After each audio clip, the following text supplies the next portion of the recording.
હવે આગળ જા. એ આગળ ચાલે તારે એક કરવાનું. સામાન એકને તે સામાન એક ઠીક ખાઈ લઈ. આમ ફેરાય આમ નહીં.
એટલો જ કર્ણદેવ નાસ્તિક હતો.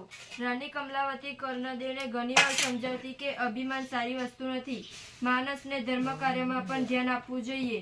સુખ અને વૈભવ આજે છે, કાલે નથી. પરંતુ રાજા તો રાણીની આ સલાહ માનવાને બદલે ઉલટો વધુ ને વધુ બગડવા લાગ્યો.